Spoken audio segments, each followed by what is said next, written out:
É João capítulo 6. Eu quero ler esse texto como início das nossas festividades hoje. Eu quero ler esse texto com os irmãos. É o único texto da Bíblia, desse livro que nunca falha, diga aleluia, desse livro que sempre prevalece, diga glória a Deus, aleluia. É o único texto da Bíblia que está nos 4 evangelhos, o único. Nenhum outro milagre, parábola está registrada nos 4 evangelhos, só esse. E porque ele está aqui nos 4 evangelhos? Porque Jesus tem uma mensagem poderosa para nós. Ao mesmo tempo que essa mensagem é simples, ela é poderosa. Então eu não vou demorar, você vai abrir os seus ouvidos espirituais, ficar atento, receber, aleluia, como o pessoal da República Dominicana, quando Deus vai usando qualquer pessoa, e Ele vai liberando palavras, diz que os irmãos da República Dominicana até saltam, é como se eles pegassem no ar, e diz o pastor Rony, que eu vi contando, ele disse assim, mas por que vocês fazem isso? Ele falou, não, que a gente pega no ar a palavra liberada, para a gente não perder. Aleluia, eles pegam e dizem, é para mim, eu vou viver essa palavra vai se cumprir na minha vida. Então nesse momento fique atento, diga assim, minha fé está crescendo. Aleluia, põe a mão sobre a sua cabeça e diga, minha fé está crescendo. Diga, estou ficando mais forte. Diga, Jesus está tirando a deficiência da minha fé. Tua palavra está me tornando mais forte. Diga, estou cheio de fé. Diga assim, houve um tempo que eu teria duvidado, temido de certos mandamentos do Senhor, mas agora estou cheio de fé. Diga, estou empolgado para assumir qualquer missão que Jesus queira me dar. Olhe para o seu irmão e diga para ele, fala, irmão, estou empolgado para assumir qualquer missão que Jesus queira me dar. Aleluia! Estou empolgado para assumir qualquer missão que Jesus queira me dar. Aleluia! Por que estou dizendo isso? Tudo isso está dentro daquilo que Deus tem ministrado para nós. Redobre a sua atenção. Porque nós estamos, irmãos, num tempo em que Jesus está nos mandando atravessar o Jordão e entrar definitivamente em áreas que não entramos ainda na terra prometida. O teto precisa ser quebrado. Existe um teto que está sobre a nossa igreja, que precisa ser rompido. Nós crescemos, Deus operou, mas tem um momento que a gente precisa quebrar o teto. E nós estamos reformulando, estamos orando a Deus, ouvindo do Espírito, anotando, e aí para nós quebrarmos o teto, para rompermos em áreas maiores. E num primeiro momento é desafiador. Você diz assim, como nós vamos pagar o lote? Como nós vamos construir? E aí Jesus nos leva para um texto desse e diz, eu estou forjando em você um caráter para crer em coisas maiores nesse novo tempo que virá. Ele diz assim, você precisa ficar empolgado e assumir esta missão que eu estou lhe dando. E eu quero nesses dias compartilhar com a igreja para que experimentemos coisas grandes da parte de Deus. Aleluia! Diga, minha fé está crescendo. Irmãos, milagre não era problema para os apóstolos. Eles já viram de tudo que você pensar. Morto ressuscitar, água transformar-se em vinho, surdo ouvir, mudo falar, cego enxergar, leproso ser curado. Eles já viram milagres de todo tipo. Mas quando chega aqui em Mateus, Jesus está numa montanha perto de Jerusalém, Mateus capítulo 6, e vem uma festa judaica. Jesus está cansado com seus discípulos, e ele se assenta, diz a Bíblia que ele se assenta, não somente se assenta, mas ele deita assim naquele mato, naquela encosta da montanha, para dar aquela descansada, aquela respirada de ar puro, para dar aquela renovada nas suas energias. E de repente, ele percebe o cenário mudando, e ele usa aquela situação para testar, experimentar a fé dos apóstolos. Apóstolos que já tinham visto de tudo, mas agora Jesus coloca eles num lugar para testar, para ver do que do que aconteceria ali. E eu quero ler com você Mateus 6, a partir do 3. João 6, desculpe, é porque Mateus fala também. João 6, a partir do versículo 3. João 6, a partir do 3, diz assim: então, subiu Jesus ao monte e assentou-se com os seus discípulos. Sentou-se ali com os seus discípulos. Ora, a Páscoa, a festa dos judeus, estava próxima. Então Jesus, erguendo os olhos, vendo grande multidão, vinha ter com ele, disse a Filipe: onde compraremos pães para lhes dar a comer? Mas dizia isso para o experimentar, porque ele bem sabia o que estava para fazer. Respondeu-lhe Filipe: não lhe basta 200 denários de pão para receber cada um o seu pedaço? Um dos seus discípulos, chamado André, irmão de Simão Pedro, informou a Jesus: está aí um rapaz que tem 5 pães de cevada e 2 peixinhos, mas o que é isso para tanta gente? Disse Jesus: fazei o povo assentar-se, pois havia naquele lugar uma relva. Assentaram-se, pois, os homens em número de quase 5.000. Então Jesus tomou os pães e, tendo dado graças, dividiu entre eles e também igualmente os peixes, quanto quiseram. E quando já estavam fartos, Jesus disse a seus discípulos: recolhei os pedaços que sobraram, para que nada se perca. Assim, pois, o fizeram, e chegaram a 12 cestos de pedaços de 5 pães de cevada, que sobraram aos que haviam comido. Vendo, pois, os homens o sinal que Jesus fizera, disseram: este verdadeiramente é profeta que deveria vir ao mundo. Diga aleluia. Esse verdadeiramente é o profeta que deveria vir ao mundo. Jesus, o texto aqui diz que Jesus, erguendo os olhos, viu. E esta palavra viu, teomai, é uma palavra usada para uma pessoa que está num teatro, vendo uma peça de teatro. É a mesma palavra. Ou seja, essa palavra teomai, ela no grego, ela fala de uma pessoa que olha para uma peça de teatro que está sendo feita aqui, mas olha os mínimos detalhes, olha tudo que se está se passando, olha a quantidade de pessoas, olha a roupa que está vestindo, olha todos os detalhes, ele analisa tudo. Jesus observou tudo, de longe ele ficou observando, e ele já sabia, diz a Bíblia, o que ele estava para fazer. Ele já detectou o problema, diga aleluia. Fala, irmão, Jesus já detectou o problema na sua vida. Ele sabe do que você está enfrentando. Ele sabe da luta que você está passando. E ele usa aquela situação. Ele chama Filipe e usa aquela situação para aperfeiçoar Filipe. A Bíblia diz experimentar. E essa palavra experimentar é a mesma palavra que é usada periadson para testar ouro, testar metal. Escute. O metal, irmãos, quando ele é pego da natureza, o ouro, ele é colocado no cadinho, numa panelinha, e ali é dado fogo em altas temperaturas. Fogo em altas temperaturas, e esse fogo, ele começa a separar o ouro dos demais materiais, inclusive das impurezas. E as altas temperaturas vai purificando o metal, o ouro no caso, e ele vai removendo a sujeira, e quando termina aquele ouro, ele sai do cadinho, ele está puro. Quem está entendendo, diga aleluia.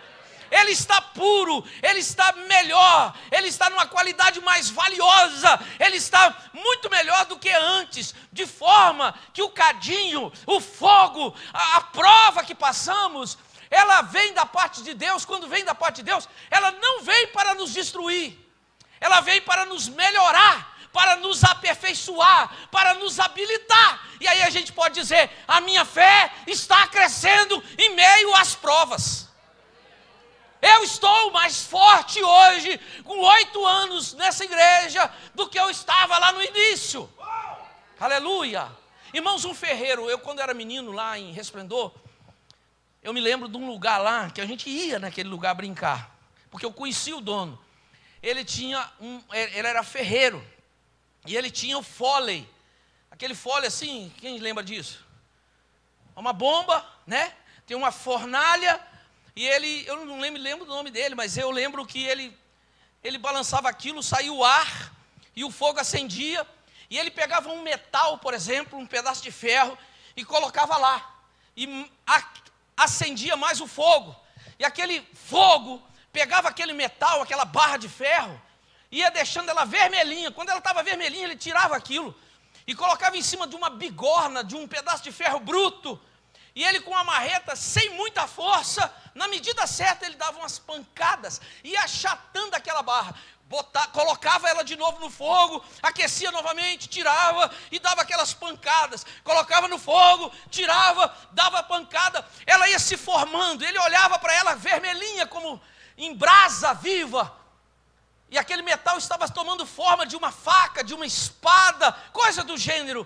E ele começava a observar, ela não tinha mais fissuras. Quando tinha uma fissura, ele punha no fogo, trazia de volta e dava a martelada, olhava de novo, não tinha fissura, colocava no fogo, até aquele metal ficar perfeito, na forma que ele queria. O metal estava no fogo, ele só se dobraria, ele só se curvaria no meio do fogo, da prova. Por isso que Jesus às vezes nos leva para as provas, nos leva para momentos difíceis, porque, irmãos, muitas vezes, a maioria das vezes, é só ali que a gente se dobra. Tem gente que só entende do processo de Deus para a vida dele, mediante a prova. E aí, irmãos, quando aquele metal estava todo certinho já do fogo, ele tirava do fogo, sabe o que ele fazia? Enfiava na água. Tirava de novo, enfiava na água, e aquele metal ia resfriando.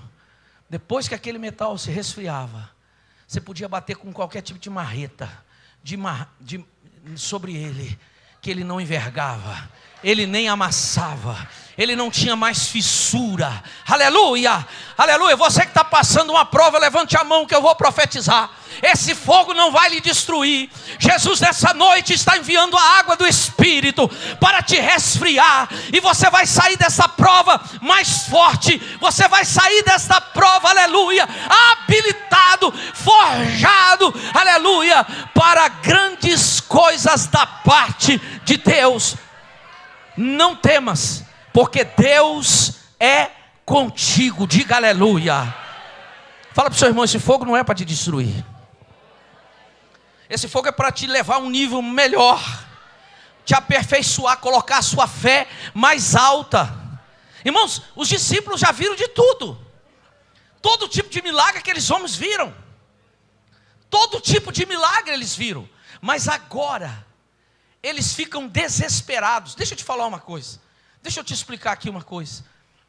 Se você ler esse relato em Mateus, você vai ver Mateus dizendo que naquele dia da multiplicação dos pães e dos peixes, havia 5.000 homens. E a tradição judaica rabínica não permitia que mulheres e crianças se assentassem junto para comer.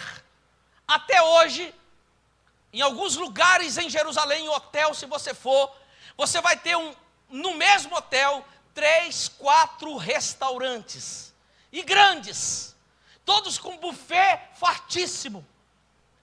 E você costuma encontrar, como já encontrei algumas vezes, restaurantes separados, onde só entra homem judeu.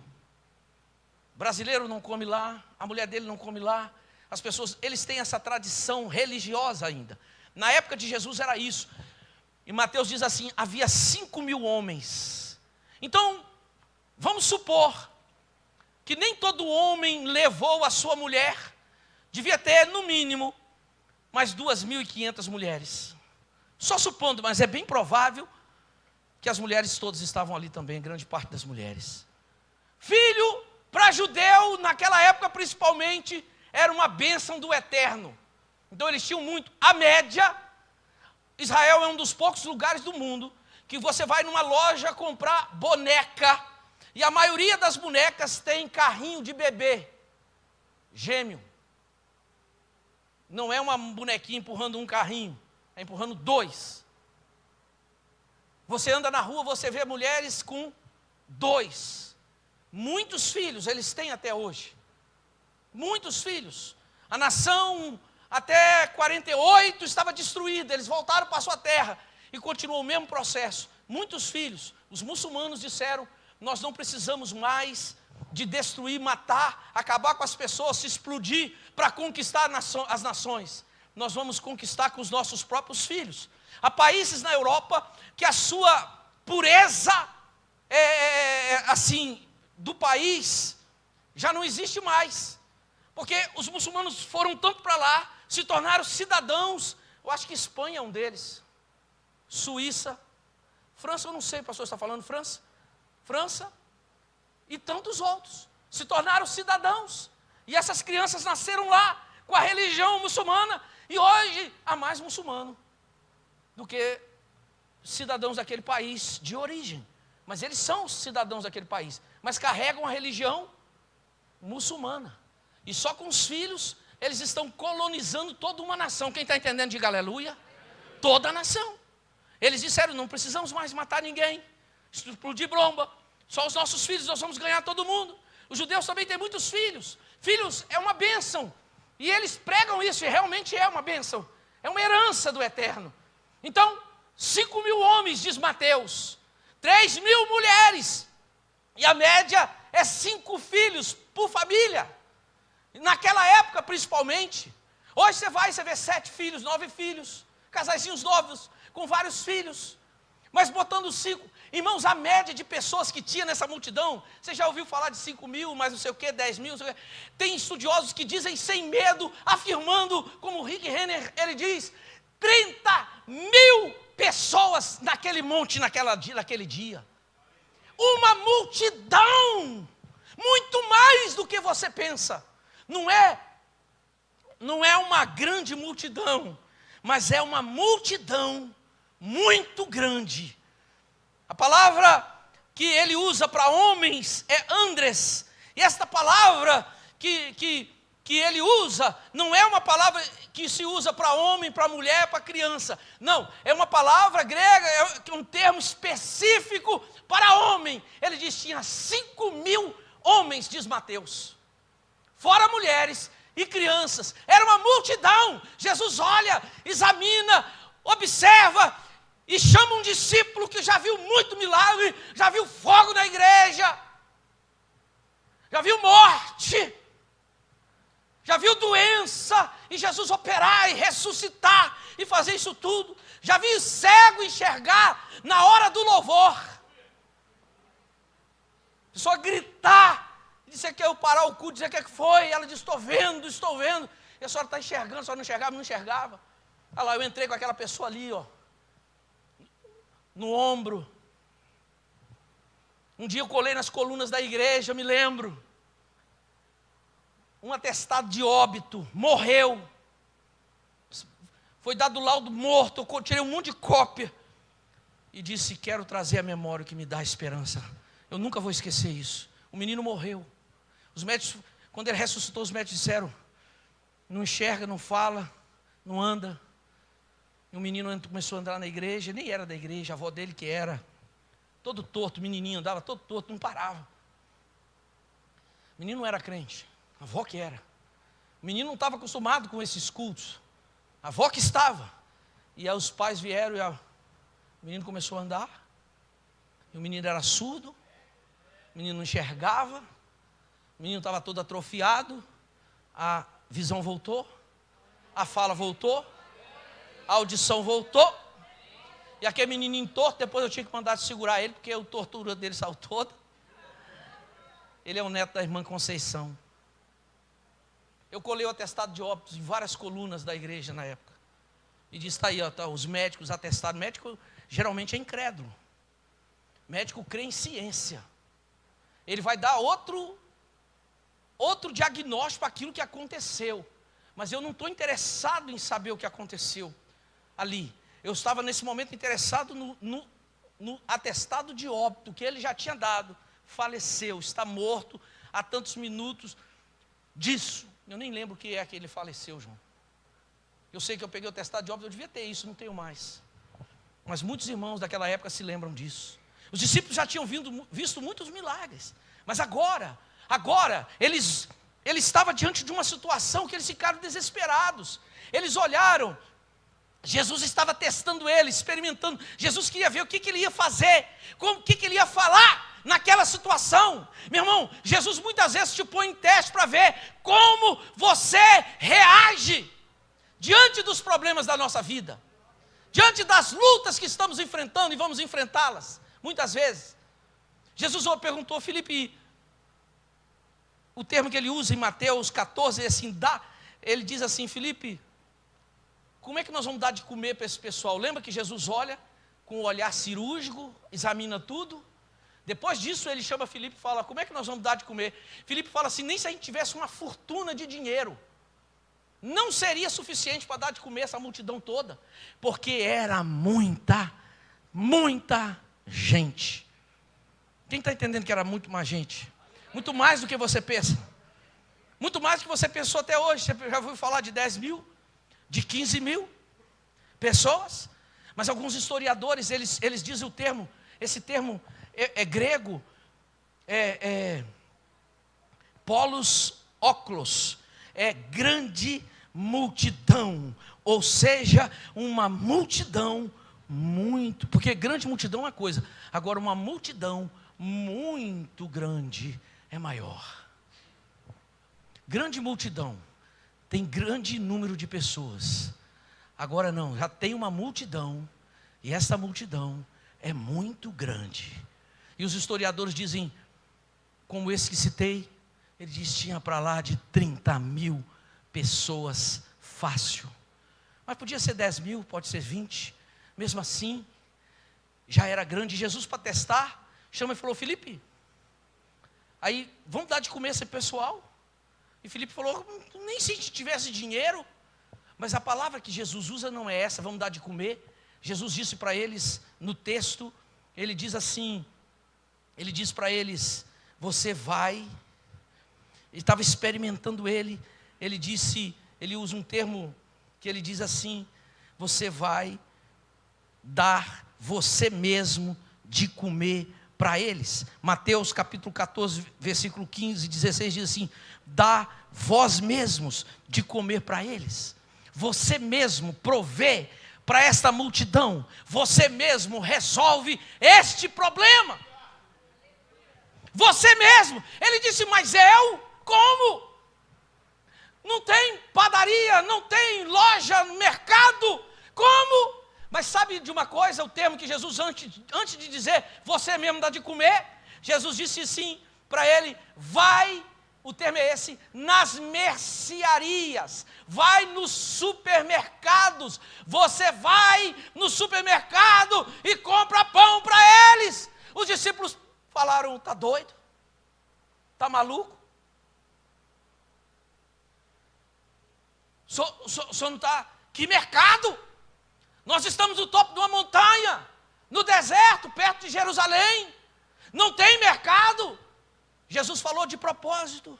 Vai no mercado, não tem. Tem hora que Jesus fala coisas assim conosco. Por exemplo, aquele banner que está ali, atrás desse telão. Esse banner não é para oferta de construção. Esse banner, nós estamos estimulando as pessoas a pagar, a ofertar R$100. R$100, para quê? Para pagar uma prestação anual do lote que compramos, do terreno que compramos. E nós estamos colocando o nome ali, porque no futuro nós vamos envelopar, fazer alguma coisa, e eu vou lembrar e dizer lá, naquela campanha, eu estava participando, olha meu nome lá. Olha lá, meu pai, meu tio, estava de outro estado, até faleceu, mas ele participou também. Isso é história. Entende? Tem hora que Jesus manda a gente fazer, porque agora no final do ano nós temos uma parcela, nesse mês de novembro, de 97 mil, para pagar, do lote que compramos, são 6 ou 7, essa é a primeira, e Jesus está nos dando oportunidade. Se você não colocou seu nome ali, coloque seu nome, se comprometendo agora com R$100, entregue logo.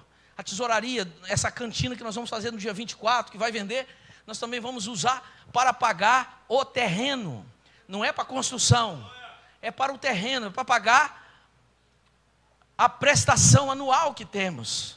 Todo mês a gente paga R$17 mil do terreno que compramos. E breve nós vamos sair daqui e já vamos economizar esse aluguel e vamos usar lá, porque o teto vai se romper. Aleluia! A igreja está entrando num novo tempo. Jesus está aperfeiçoando a nossa fé. Ele disse assim: nem se a gente juntar todo o dinheiro, Filipe disse, a gente consegue comprar comida para esse povo. Jesus disse: você vai lá no mercado e compra. Ele disse: o senhor está doido? Que mercado é esse? Onde tem mercado? Não tem mercado, não tem padaria. Mas ele não devia dizer isso. Filipe estava sendo testado, estava sendo reprovado, dentro do desespero dele, porque, irmãos, pense bem, a fé dele já tinha visto muita coisa, mas agora ele estava diante de uma nova situação, e Jesus queria ver como ele se portaria ali. Eu penso que Jesus está nos testando. Tem muita gente aqui que não pôs o nome lá, é membro dessa igreja, ainda não pôs o nome lá, mas Jesus vai colocar outros nomes lá. Jesus vai botar nome até de gente que nunca veio aqui. Uma irmã procurou o pastor Claudeci e disse: mas aquele tanto de quadrinho não dá. E o pastor disse: mas Deus vai levantar pessoas que vão botar o nome lá e nós vamos pagar. Eles já tinham visto milagres, mas agora é um novo desafio.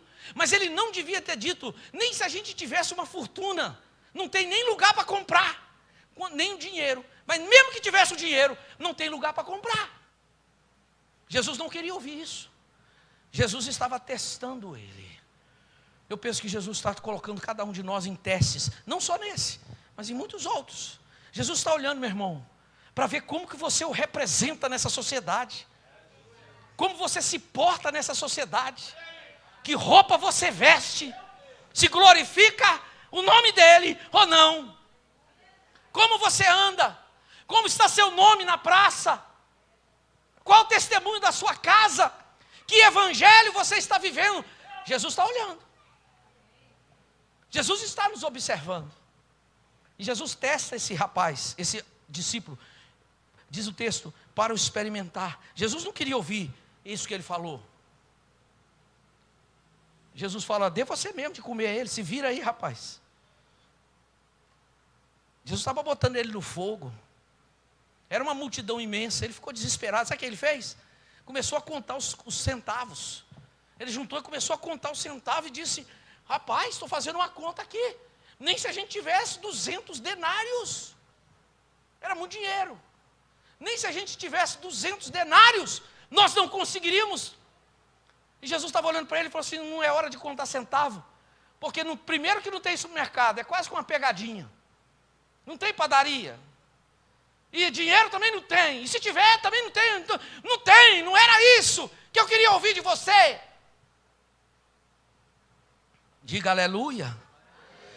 Irmãos, tem fé que não funciona, tem fé tímida. Jesus uma vez falou para os discípulos assim, numa situação, disse: por que sois tão tímidos? Não tendes fé? Vocês são muito tímidos, covardes, medrosos. Diga: eu rejeito toda a fé tímida. Tem a fé vacilante. Essa fé é tremenda, mas ela não serve, porque ela te faz viver o milagre. Foi o que Pedro aconteceu, uma fé vacilante. Pedro andou sobre as águas, sim ou não? Diga: Pedro andou sobre as águas. Ele estava vivendo o milagre, ele estava vivendo a cura, ele estava vivendo a provisão, ele estava vivendo o sobrenatural, mas de repente ele perdeu, porque ele vacilou, porque ele racionalizou com a mente dele. Diz a Bíblia que ele olhou para o vento, ele olhou para o mar, sentiu medo, contrário à fé, e afundou. Eu não tenho dúvida que Deus vai nos dar um lugar ali, naquele morro, para receber milhares de pessoas. Escute, está confortável para nós pastores, 600 cadeiras, quase 500 cadeiras por culto.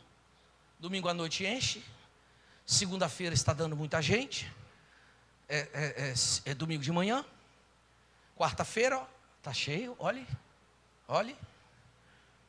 segunda-feira, no dia dos cultos dos jovens, não fica menos do que isso aqui, para lá. Então, 500 cadeiras, esse monte de reunião, pessoas que vêm esporadicamente, que visitam-os, no mínimo 1.500 pessoas. Para nós está confortável, ainda precisa de mais obreiros para nos ajudar, mas não é a nossa vontade, é o Senhor que está nos empurrando. A gente monta uma estrutura e administra o que tem. Ó Senhor, eu vou cuidar dessas ovelhas. Algumas igrejas batizam 1, 2, o ano todo, outras não batizam ninguém, e Jesus vai nos empurrando. Escola de crescimento, toda quinta-feira estamos ali na Multivix, culto de mulheres, culto de homens, não sei o que. Agora para janeiro nós já estamos projetando cursos de verão, onde se para tudo. Nós vamos fazer intensivos aqui com vários professores dinâmicos, no alto verão, onde você vai poder trazer até seus parentes e familiares, para estar 2 noites seguidas, estudando o material. Jesus está nos empurrando. Não é que a gente que quer, tá bom. A gente não tem esse espírito, quero mais, eu quero mais, esse espírito de mamon. Não, não é isso. Eliseu disse por quê para Elias? Eu quero porção dobrada, porque eu quero fazer muito para o Senhor, para Deus. Ele não queria para ele ter, a gente não quer. Pastor Carlinhos está lá pastoreando em Jacaraípe, 40, 60, 80 pessoas, 100 pessoas, e está vivendo. Não. O que está acontecendo aqui, o Senhor tem dito, amplie as tendas, estique as cordas, porque você precisa ter estrutura para receber as pessoas que eu estou enviando, que eu estou mandando para você. Está confortável, mas nós não estamos procurando conforto, nós estamos procurando fazer a vontade de Deus. Aleluia, diga glória a Deus. Fala para o seu irmão, irmão, se preocupe em fazer a vontade de Deus. Aleluia. Ele disse, dá você mesmo de comer. Ele disse, não tem dinheiro. Jesus disse, eu não quero ouvir isso. Não era isso que eu queria ouvir da sua parte. Você não pode ter essa fé vacilante, uma fé tímida, uma fé sem base. Uma fé sem base, tem gente que não tem base da sua fé. Ele vai no oba-oba, filhos de Cefa disseram, repreenderam um demônio, dizendo assim, né? Eu repreendo no nome de fulano, de Beltrano. O demônio falou assim, eu sei quem é Paulo, eu sei quem é Silas, mas você eu não sei. E tome, deu uma coça neles. Uma fé sem base. Por que nós oramos? Porque nós conhecemos a constituição do céu, da igreja. Nós temos base para fazer o que fazemos. Essa fé sem base, a fé que não perdoa. A fé que não perdoa, irmãos, é aquele crente que guarda mágoa, lembra da ferida, lambe a ferida, cuida da ferida, espreme a ferida, chora, mas não põe remédio e deixa a ferida exposta lá e futuca ela de novo. Ele não perdoa, ele fica lembrando, lembra do que te fizeram, lembra do que aconteceu e fica naquela ladainha e não perdoa. E não perdoa, toda briga lembra de volta. Teve uma pessoa que disse para mim assim, pastor, remove tudo novamente, os problemas de tantos anos, traz tudo novamente. Essa fé que não perdoa, irmãos, está na oração do Pai Nosso, está antes da oração do Pai Nosso, está depois da oração do Pai Nosso, está em vários textos, dizendo, se não perdoar, não vai prosperar, não vai ser abençoado. A fé, eu tenho fé, mas fé que não perdoa, fé vacilante, fé sem base, fé tímida, fé que não tem acompanhada de obras, não funciona. Eu tenho fé, na hora de ofertar, não tem, na hora de ser fiel, não é igual aquele amor, eu amo, mas não cuida. Aí a mulher diz assim, que amor é esse? Não quero. Eu quero um amor que cuide. Eu quero um amor que zele por mim. Fé que não é acompanhada de obras, fé que é da boca para fora, não funciona. Irmãos, o que mais tem, as igrejas estão lotadas, mas a fé que fala isso, aí fala, faz agora, faz. Mas ela não sai daqui. Irmãos, não funciona. A fé tem que ser, a boca fala do que está cheio, o coração, aleluia. Tem que ser uma coisa que vem do fundo do seu coração. Fé egoísta não funciona.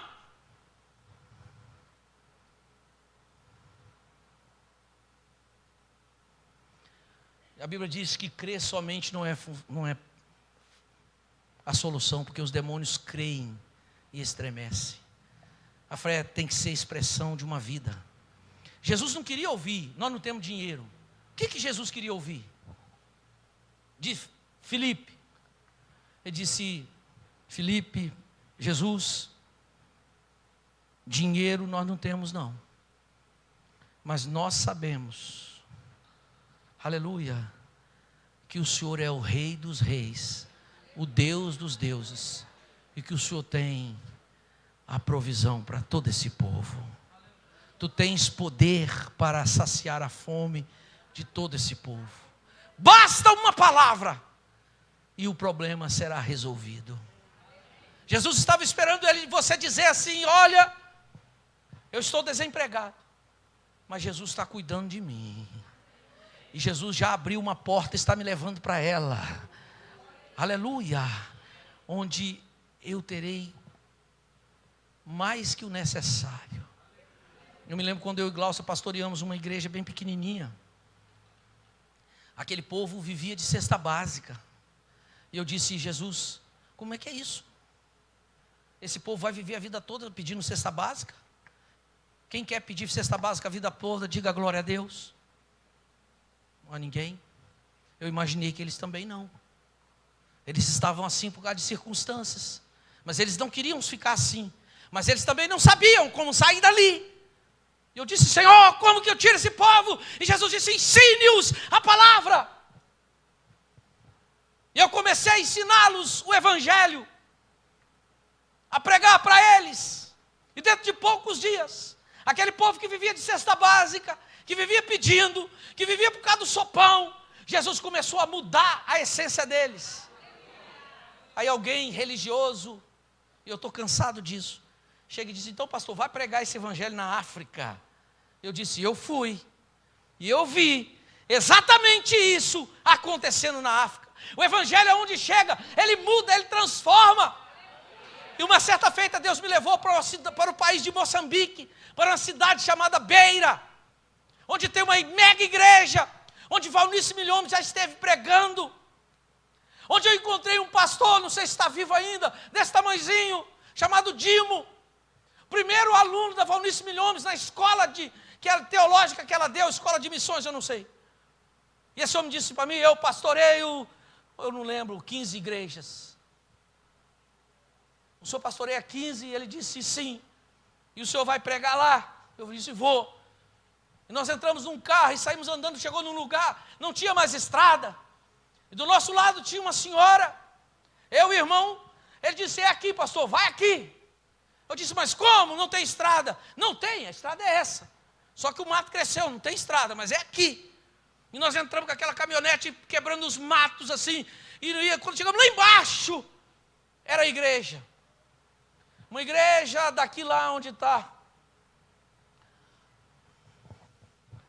Não, vou lembrar o nome dela, meu Deus. Gigi, desculpa, Gigi.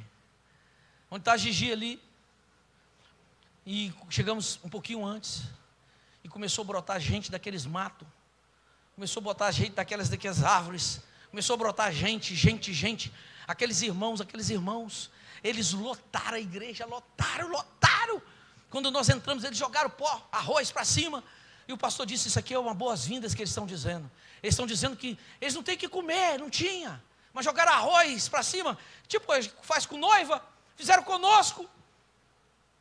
No final, aquele pastor está ali ensinando eles. Eles tiraram uma oferta. Eu disse: pastor, não posso aceitar. Não tem como, eu vim aqui dar. Mas sabe o que eu vi lá naquele lugar? Eu vi o evangelho mudar a história. No outro ano, quando nós voltamos, ficamos lá pregando naquele congresso. O irmão que foi nosso motorista, chama-se Carlo. Eu talvez vou encontrá-lo no céu. Ele é ovelha do apóstolo Mário Casquinha. A igreja tem a céu aberto. Era mais ou menos, Edson, 15 mil pessoas. Eles vinham para o culto na quinta-feira e ficavam até domingo. E não trazia nenhum lanche. Eu falei, o apóstolo, como é que... Ele falou assim, não tem jeito. Eu vou dar um suco com pão. Mas não tem como suprir a fome dessa multidão. 15 mil sedentos por Deus. Quando aquele povo começa a adorar, velho, velha, criança, homem, mulher, você fica assim e eles começam a dançar, a poeira sobe e eles vão dançando, uma dança que só o africano dança. Coisa diferente, linda, eles adorando a Deus ali mais de hora. E quando termina, sabe o que eles fazem? As mulheres não carregam as crianças nas costas aqui, com um paninho, eles forram aquele paninho, deitam a mulher e a criança. E fica ali os 5 dias. Mas sabe o que eu vi lá? Eu vi lá que muito fariseu tem falado. Eu vi o evangelho prosperar e mudar a história daquele povo. Naquela cidade, naquela igreja, eu vi o evangelho mudando, porque aonde o evangelho verdadeiro chega, ele muda, irmãos. Jesus não queria que ele dissesse, Senhor, manda esse povo embora. Diz a Bíblia que os apóstolos, os discípulos, eles insistiram, pressionaram Jesus para mandar o povo embora, para comprar comida, porque senão o povo ia desmaiar na rua, cair no meio da estrada. E Jesus estava testando, porque Jesus, diz a Bíblia, sabia do que ia fazer. Quantos têm uma necessidade aqui? Digam aleluia. Não importa qual a sua necessidade, eu vou perguntar na parte de Deus. Quantos têm uma necessidade ou mais? Digam uma glória a Deus. Fale para o seu irmão, Jesus já sabe o que vai fazer. Aleluia. Basta que você creia, para que você veja o sobrenatural de Deus, coisas incríveis. E as pessoas vão olhar para você e dizer, mas como que pode ele? Ei, como que pode ela? Ela mesmo que morava lá? É ela? É ela? O que aconteceu? Não sei. É Deus. E aí vai perguntar para você o que aconteceu. Você vai dizer, é Deus. Como você está aqui? Como aconteceu isso? Aleluia. Jesus não queria ouvir o que eles falaram. Jesus queria ouvir outra coisa. Jesus queria que eles dissessem, o Senhor está botando a minha fé em prova, né? Humanamente é impossível. Jesus queria ouvir isso. Humanamente não tem jeito, como? Mas o Senhor deixou acontecer porque o Senhor quer operar um grande milagre. Sabe o que era para eles fazerem? Era para eles cutucar um outro e dizer, se prepara, porque tem coisa grande chegando. Mas como? Olha a necessidade. Espera para ver, observa Jesus, não pisca, fica de olho em Jesus, porque Ele está operando, aleluia. Tem coisa grande chegando, amém, irmãos? Aleluia. Alguns pegaram. Olhe para Jesus, porque tem coisa grande chegando. Olhe para Jesus, porque Ele está para operar, olha lá. Vai acontecer, de repente. Aleluia. Jesus, Ele falou, Jesus, tu está testando a minha fé, mas eu sei, aleluia. Jesus estava se revelando ali naquele lugar. Jesus estava se mostrando ali naquele lugar como o Senhor das situações impossíveis, o Deus da multiplicação, o Deus que faz do pouco muito, o Deus que transforma o nada em alguma coisa, o Deus que cria do nada, aleluia. É isso que Ele está falando para nós hoje, igreja Batista, caminho da fé. Você que está na internet, Jesus está falando através desse texto, o único texto que está nos 4 evangelhos, o único milagre que está nos 4 evangelhos. Ele está dizendo, eu não mudei, eu sou o Deus da multiplicação. Do pouco eu faço muito, aplaudo ao Senhor.